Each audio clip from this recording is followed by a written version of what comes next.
Mauvais quart d'heure, américain. Le président du Rassemblement national rentre de Washington après une courte escapade qui ne s'est pas passée comme prévu au grand rassemblement des admirateurs de Donald Trump.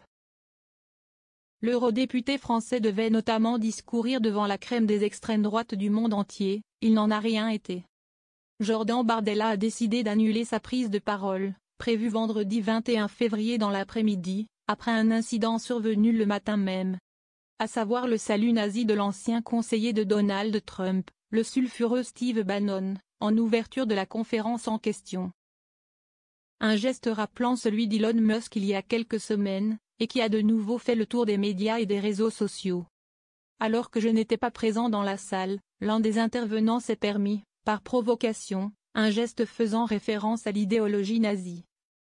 A ainsi regretté le président du RN dans un court communiqué pour justifier sa décision immédiate d'annuler son discours. Un choix qu'il expose, depuis, à une vague de moqueries aux États-Unis et à un procès en inconséquence de l'autre côté de l'Atlantique. On attend que Bardella s'achète une vraie conscience nationale. En France tout d'abord. Il faut dire que pour se rendre à Washington, Jordan Bardella a dû zapper une réunion organisée par le président Emmanuel Macron à Paris pour discuter avec l'ensemble des partis politiques français de la guerre en Ukraine et du basculement géopolitique à l'œuvre depuis l'arrivée de Donald Trump au pouvoir. Le deuxième événement de ce type seulement en 3 ans.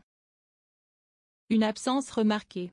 Le président du Rassemblement national était le seul dirigeant de parti à ne pas se rendre à l'Élysée pour évoquer ces sujets ô combien sensibles. C'est Louis Alliot, le maire de Perpignan, qui l'a remplacé. Un sens des priorités qui ne permet pas de dissiper les doutes qui entourent le parti d'extrême droite sur sa doctrine et sa stratégie en matière de relations internationales. Et qui prête le flanc aux critiques acerbes de ses détracteurs. Qui plus est quand on connaît l'issue de cette escapade américaine. Dans ce contexte, le parti d'extrême droite et son président concentrent les flèches. Ce ne sont pas des conservateurs que Jordan Bardella est allé voir. C'est une force réactionnaire hostile, fustige ainsi l'eurodéputée française Nathalie Loiseau, en ajoutant. Depuis qu'il a acheté des lunettes, il voit les saluts nazis dont Steve Bannon rappelle qu'il les faisait déjà dans les réunions du Front National.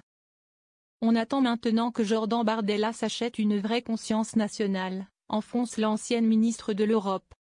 Ça valait vraiment le coup de sécher la réunion au format Saint-Denis sur la guerre, la défense de la France et de l'Europe. Ironise de son côté un proche du président de la République.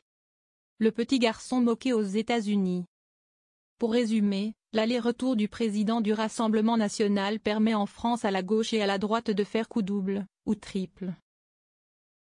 Il leur permet d'appuyer sur les ambiguïtés du Rassemblement national, longtemps bienveillant à l'égard de Vladimir Poutine et du président américain Donald Trump, de contester à Jordan Bardella sa sincérité et son estampille patriote, et de ramener son camp à ses accointances les plus sulfureuses. Bilan pour le président du RN, pas fameux.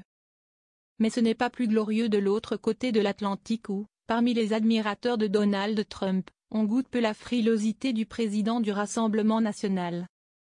La réaction brutale de Steve Bannon montre bien, en ce sens, le bourbier dans lequel Jordan Bardella s'est placé en quelques heures.